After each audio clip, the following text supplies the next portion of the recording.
Olá, hoje estou na Brasil Graf e estou conversando com o André Gomes, que é o profissional que nós do Baixada em Construção contatamos para estar desenvolvendo a nossa nova logomarca. Ele que em breve vai ser bem conhecido como o Doutor Logotipo, não é verdade?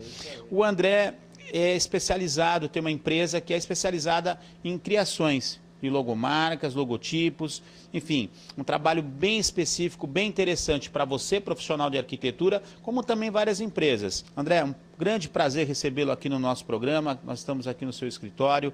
Eu queria que você comentasse a respeito da importância, né, de ter uma logomarca, de ter uma identificação visual, e para os arquitetos, que muitas vezes tem várias obras, no máximo colocam um nome, mas não se preocupam em ter uma logomarca, não se preocupam em ter toda uma identificação visual. E isso é muito importante, não só para eles, mas também para as empresas. Vamos começar o nosso bate-papo aqui falando da importância da logotipia.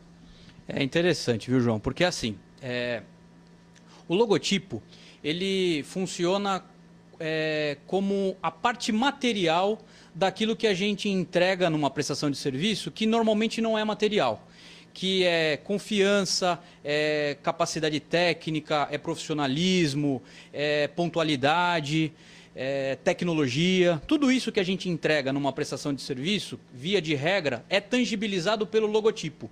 Então, essa parte que não é tangível, a gente pode dizer que é a marca, tá certo? Marca é tudo que não é tangível.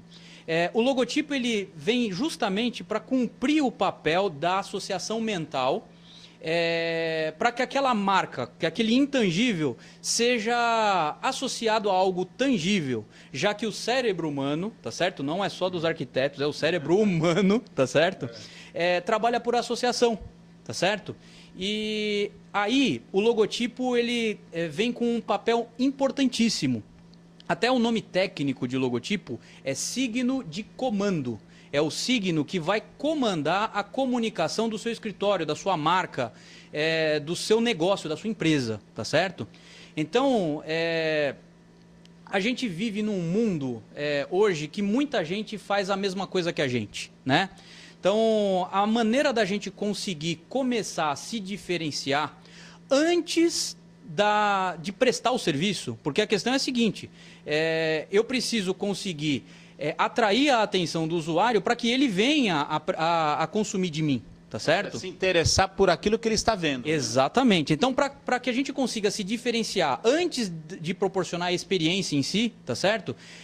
A gente precisa ter uma embalagem, tá certo? Uma embalagem que consiga tangibilizar os nossos valores, a nossa tecnologia, tudo isso que eu falei da marca. E o que a empresa quer passar no seu produto. Exatamente, o seu objetivo, etc.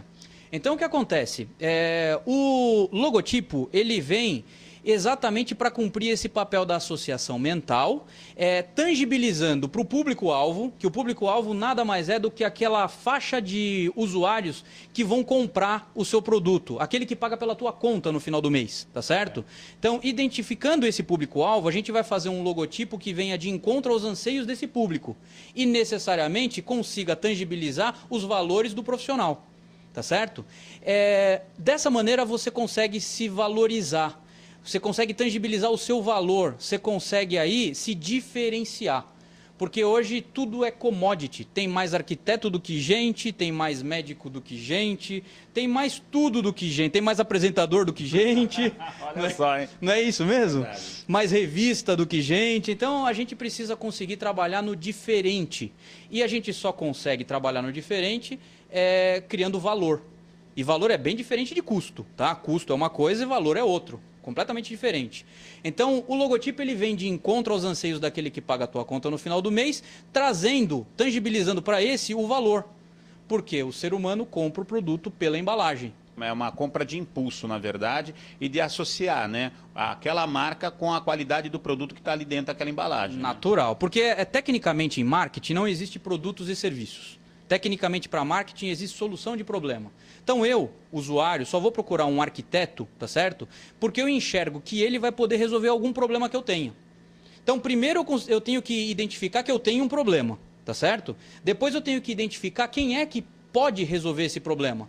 Se, por exemplo, você é meu vizinho e é arquiteto, mas você nunca me disse que é arquiteto, muito provavelmente eu tendo um problema de arquitetura para resolver, eu vou contratar qualquer outra pessoa que não você. Porque você não se comunicou comigo dizendo que você solucionava aquele tipo de problema. Ou seja, tem a questão do marketing pessoal também. Exato. Nisso. E, novamente, da logomarca. Exato. Ele tem que ser associado à figura do profissional com a logomarca dele que está pela rua, que está no mercado, né? Natural. O ponto que é crucial é que o arquiteto, a relação de consumo entre o consumidor e o arquiteto é uma relação puramente de confiança. Se eu não confiar no arquiteto, eu não vou entregar aquele projeto a ele, tá certo? Exatamente. Eu não estou falando de custo, lógico, tem arquitetos mais caros, outros menos caros, mas o ponto é o seguinte, toda vez que eu consigo fechar a relação de confiança, eu pago pela confiança, tá certo? Eu estou disposto, o usuário está disposto a pagar mais se ele conseguir encontrar valor. Agora, se ele achar que é tudo igual, daí ele, lógico, ele não vai se dispor a pagar nada a mais, tá certo? Então, o ponto exato é isso, é criar valor e fazer com que ele, arquiteto, consiga transmitir esse valor através, lógico, da logotipia, da identidade visual. Você manda uma proposta, por exemplo, num papel sulfite.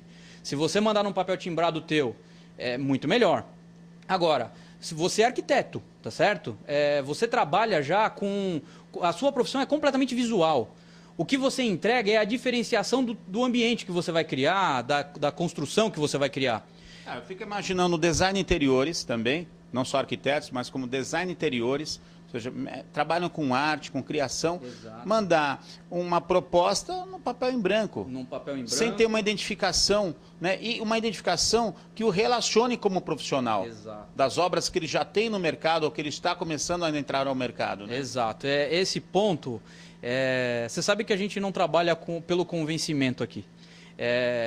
Toda vez que vem gente que eu sinto que a pessoa ainda precisa ser convencida, eu converso com a pessoa e eu prefiro deixar que a pessoa reconheça a necessidade, tá certo?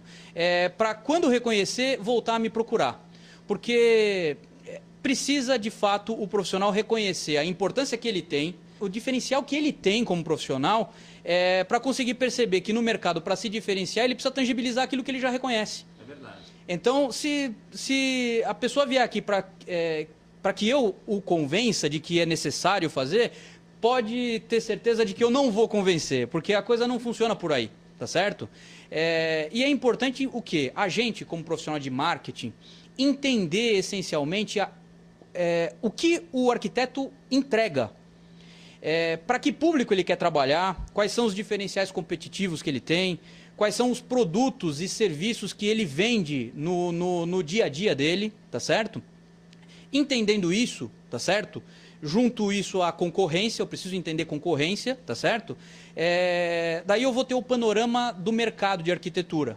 E vou ter também o objetivo daquele profissional. Porque cada um é uma individualidade, cada um quer algo, mesmo que a profissão seja igual. Tá certo? Então, cada um trata daquilo de uma determinada maneira, né?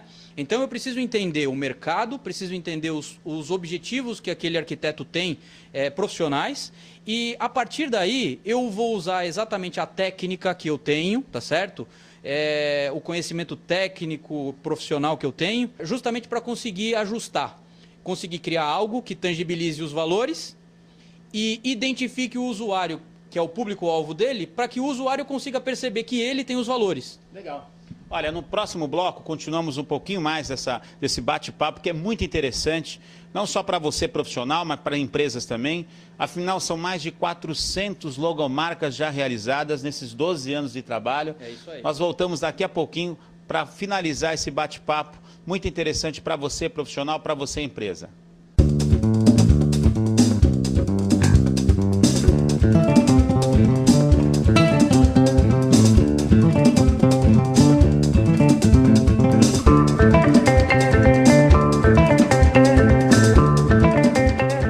Baixada em Construção.